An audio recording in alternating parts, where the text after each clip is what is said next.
I hope to God that this video is taken down by the National Association of Realtors because of product placement. How BS that would be. Literally on the board. Literally on the board of Realtors, but okay. Ladies and gentlemen, welcome to the Trident Talk.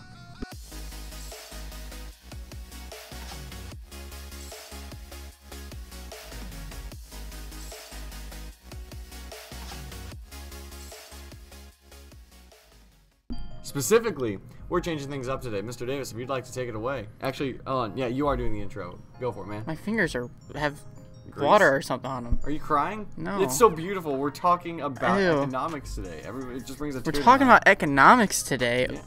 I love economics. You know, I wanted to be an well, I didn't want to be a professor because I couldn't do it. Baca does, but I wanted to be something in economics. Not sure what, because I didn't get too far into it, but that seemed like a good... What did you call it? Career path. Career path. That's good. That's a good way to say it. I was gonna say, at this point, I'd say we're all technically economic analysts at this point, judging markets and things like that. But you know what really irritates me, Gunnar? Whenever someone in a different field talks about something that I'm interested in, and I just don't understand, it just goes right over my head. You know what I wish they would do? They would just like start a podcast where they talk about the individual topics that allow it to make sense to me. We're not actually economists. Economists. Is that really what they sound like? That sounds so weird. I don't like that. It's not a fun word. But ladies and gentlemen, this is actually episode 1 of titles in the works of humor. It's workshopped at this point. It's humorous. Tridenomics.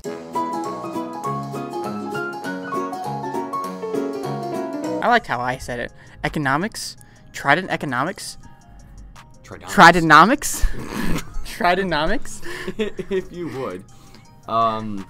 Good lord. So the point of this is we think it's very important as not necessarily like individuals in our profession, but the average consumer as well, understand these these are very basic concepts in the grand scheme of things, don't get me wrong. But to the average consumer, supply and demand is as foreign as Arabic, okay? To me at least. Yeah, and it's kind of weird because everything you buy, like every single item you buy, you could look at supply and demand for the specific item and see why you're paying the certain amount you are. Obviously, it's going to be hard to do these things at like Walmart. They have abundance of them because it's Walmart.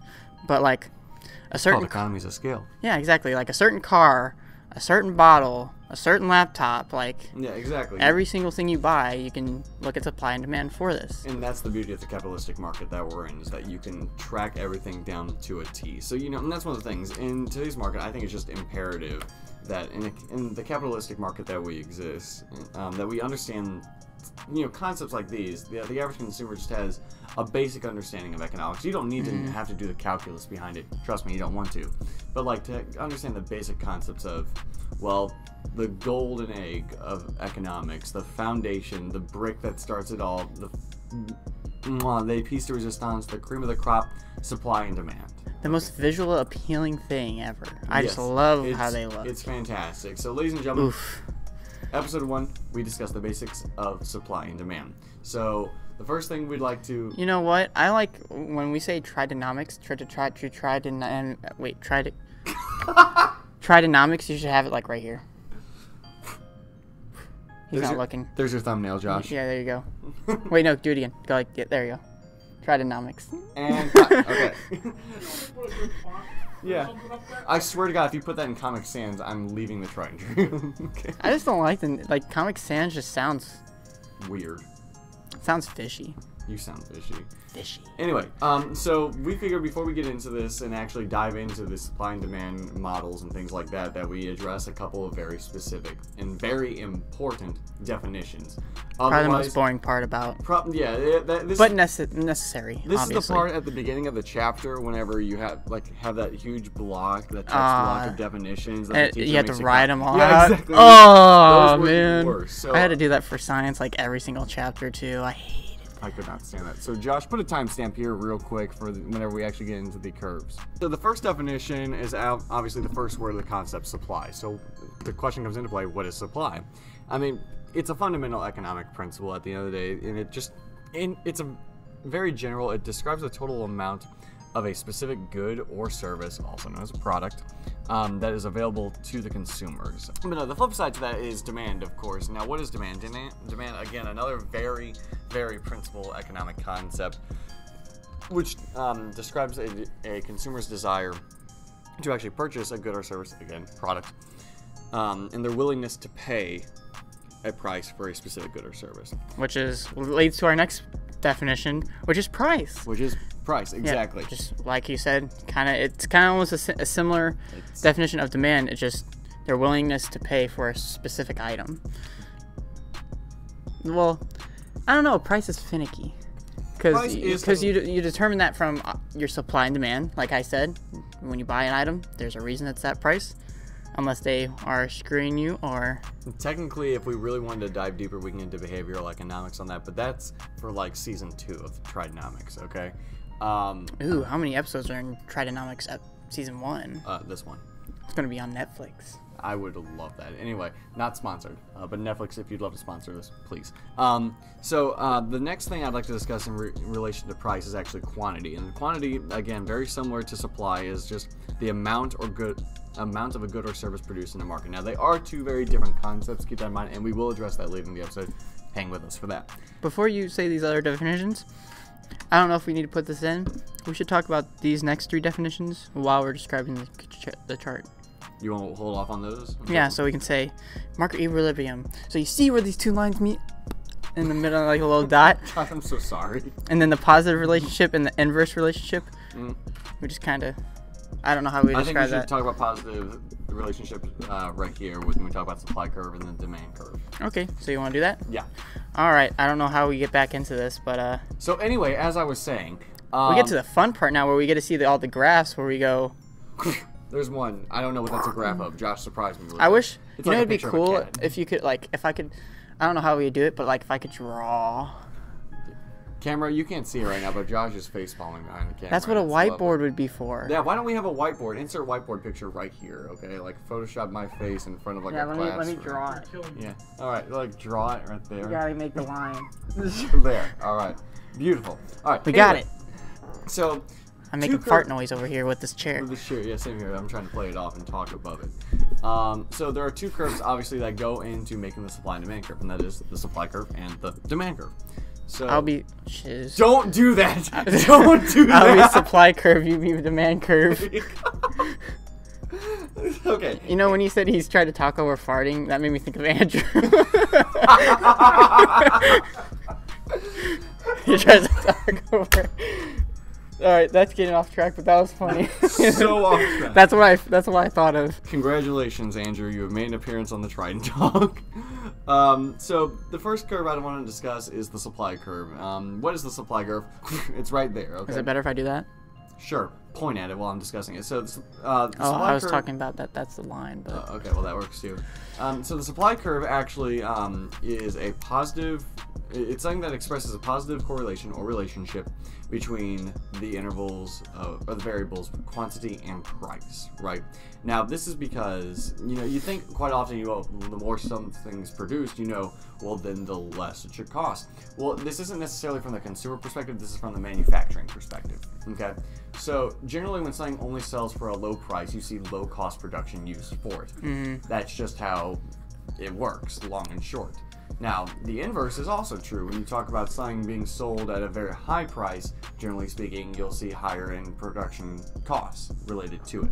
Okay. But I mean, sometimes you can be that it's just so, like, they make so many, but usually when you make a lot of something, it's because there's a high demand for it. Precisely. So, which is a whole bunch of moving the graph around and trying to figure all that craziness out. But, because I know you said, quantity and price. Correct. So I want to just kind of point that out real quick. So price we'll have on the y-axis, and then the quantity would be on the x-axis. Because I just know you said something. I want to make sure we're clear that that's part of the graph when we're saying graphs and what's on your y, what's on your x. And he referred to price, quantity. That's where they are. And then supply and demand are their own lines. Obviously, the inverse to supply and demand on the supply side is, well, the demand side. So what is the demand curve? Well, the demand curve, it's an inverse relationship as opposed to a positive relationship that shows that as the price for a product increases, the quantity produced and purchased decreases. And this is in this side of things from the consumer perspective. Okay, so vice versa, obviously in this case, as prices decrease, the number of products produced increases, which looks like that. Okay, right. And so, this is how we get supply and demand. Boom! That was even harmonized. Yeah, that was pretty easy, right? But this is where we get to the point where the bread and butter. The point, get it? We get to the point, get it? See, that was a Michael joke right there. That was a pun for Mike, right? Pun Mike. We can call him Pun Mike, Joshua. I was gonna say, I'm gonna just let you play yourself out with that one, okay?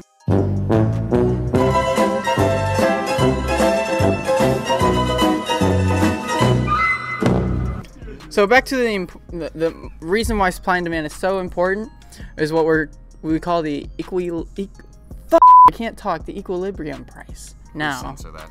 So.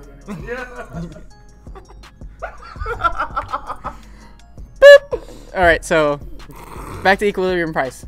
So as we're gonna put another job for Josh, we're gonna put a little dot. Right. Like right here.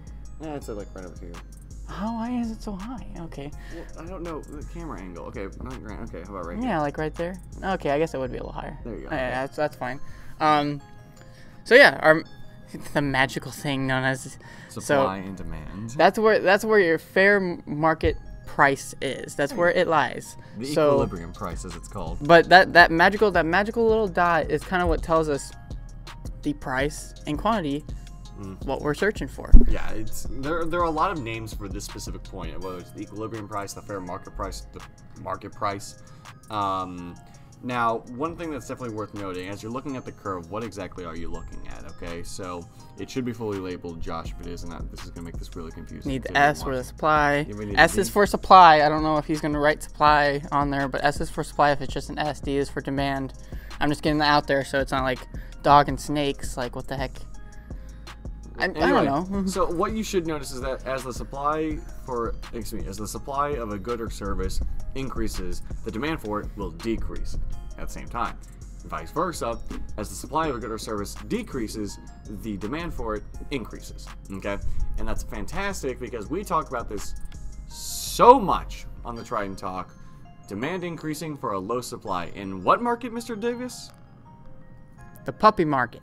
That too, man. I hope we never have a shortage on puppies. That's another discussion, but we're gonna give you an example of the real estate market, not the puppy market. Which, if we had a puppy right now, that'd be awesome. But we're gonna talk about the real estate market, give you kind of an example. Since we are real estate agents, that is something we have to keep our eyes out for, just because it changes how we come towards the house. How do we write a contract for it? How fast do we have to act? Do we write above, below? Yeah, exactly. That's a good shorter way of how I'm trying to say it. No worries, that's what I'm here for. So we're gonna kind of, I don't know, do you think we can make a little graph for real estate? Yeah. We just did. Good job, Josh. You just did it again. What a man, what a man. Okay. So real estate market. So you've probably heard out there that market's crazy. Is. So I like how you pointed at the imaginary graph that we can't see. Yeah. But you can see it. It's kind of like when actors have to play with an animated character. Yeah. You know how dumb they probably look when they're recording that stuff. I'm trying to think of one right now, but I can't. But what is it? Spaceballs? Spaceballs? No. What is it? Like Roger Rabbit who framed Roger Rabbit. That would be weird. Oh, I thought my recording just messed up, but it didn't. Okay, cool. I would have cried. So this graph right here, right? What you'll notice is that we talk about it all the time. Interest rates dropped to an all-time low because the Fed had a strong decrease in the money supply circulating throughout the economy. Which you could also make a new graph. We're not going to. Don't pop it up there. We don't need that. That we're talking about real estate market, specifically houses. So what you saw was that the interest rates dropped to all-time lows, and as such, people wanted to buy more and more houses. So the demand skyrocketed, which caused the supply to plummet rapidly. So you would see a which is unfortunate because you're like supply that it doesn't, it kind of looks weird when he says plummet, even though it's like that. Supply is kind of like that. It makes sense though. That just because, remember, quantity's on the bottom, so the more the supply is up this way, the less there really is. I know it's kind of misleading, but what you need to focus on is right. I'd say it's right about there, right? The dot, yeah, the say it. Equilibrium. Equilibrium, right about like it's right like about, up. It's like it depends, like if it's like yeah, it's up average, here somewhere. On average, it's like right about here, maybe, but up right now it's up here. Now, why is that? Because at the end of the day, that's where our supply and demand curve cross, and because we're in an abnormal market with very, very low supply and very, very high demand, you see that the prices are very high.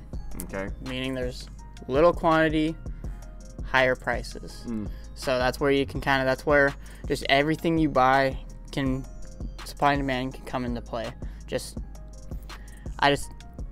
The real estate market's right now with the supply and demand, but you're off your game tonight, man. It's because words are hard.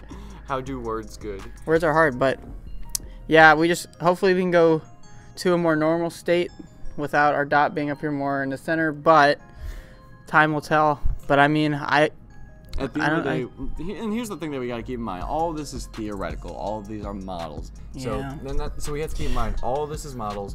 All of this is theoretical. And at the end of the day, when we're talking about the concept, the study, the practice, the art of economics, because it is an art, trust me. Oh yeah. Everything we say, think, do, or infer is based off of a number of key assumptions, which we will discuss in the next episode of Tridenomics. Ladies and gentlemen, my name is Michael Murphy, joined here tonight by Gunnar.Davis. And this has been the Trident Talk. Tridenomics. Oh, Tridenomics. Censor that. Tridenomics on, wait, how do we say that? Tridenomics on the Trident Talk, right? Tridenomics on the Trident Talk. From the Trident Trio. Hey. Cut that awkwardly, please. Oh, actually, hold on real quick. Don't cut it yet. Go on. I don't know what we're dancing.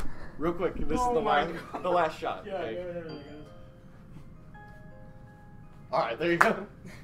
I'm gonna make it like abruptly clear that like it was planned. You guys were gonna stand up and do that. Like you're like, wait, and then it's gonna cut to you guys standing.